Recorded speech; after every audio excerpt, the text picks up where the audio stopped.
আসসালামু আলাইকুম। আজকের রান্নায় থাকছে একেবারে ঘরোয়া স্বাদের সুগন্ধে আর স্বাদে ভরপুর মজাদার হাঁসের মাংস। সঠিক মশলা আর সহজ কিছু কৌশলে কিভাবে হাঁসের মাংস একদম নরম ঝরঝরে ও দারুণ স্বাদের করে রান্না করবেন আজকের ভিডিওতে সেটাই দেখাবো। চলুন শুরু করি।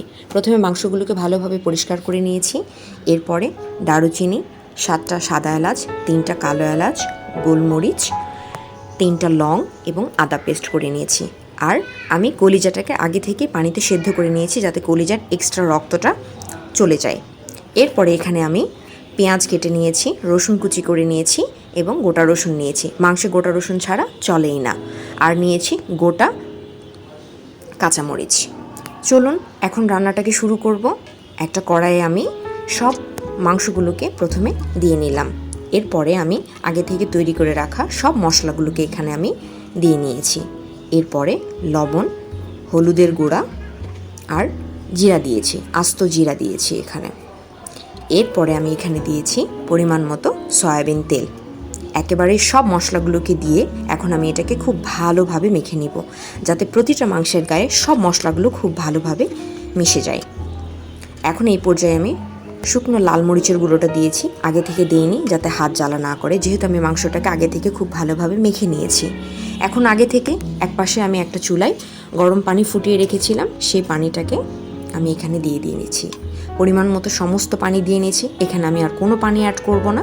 সব কিছু দেওয়া আমার শেষ, এখন শুধু রান্না হবে। এই তো বলক চলে এসেছে। আমি এটাকে মাঝের মধ্যেই নেড়ে দিচ্ছি। সব কিছুই এখন পর্যন্ত গোটা রয়েছে। এখানে আস্তে আস্তে রসুন পেঁয়াজটা মেল্ট হয়ে যাবে এবং এই মাংসের ঝোলটাতে একটা গ্র্যাভিটি চলে আসবে।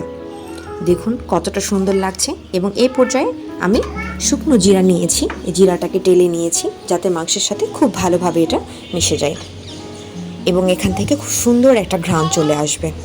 দেখুন কতটা সুন্দর করে মিশিয়ে নিয়েছি সব কিছু। এখন এই পর্যায়ে আমি এটাকে আরেকটু কষিয়ে নিব। ব্যাস হয়ে গেল। দেখুন কতটা সুন্দর হয়ে এসেছে। মাংসটা আমার প্রায় রান্না হয়ে গেছে, আর কিছুই করতে হচ্ছে না। এই যে কি সুন্দর রান্না হয়ে গেল। এখন শুধু গরম গরম ভাতে পরিবেশন করার পালা। একটা ডিশে এটাকে সার্ভ করে নিয়েছি। দেখুন গোটা রসুনটা রসুনই রয়েছে, খুব সুন্দর, আর মাংসটা একদম খুব ইয়াম্মি হয়েছে। আশা করছি আমার এই রান্নার প্রণালীটা আপনাদের ভালো লেগেছে। ভালো লাগলে লাইক, কমেন্ট আর সাবস্ক্রাইব করে পাশে থাকবেন। ধন্যবাদ।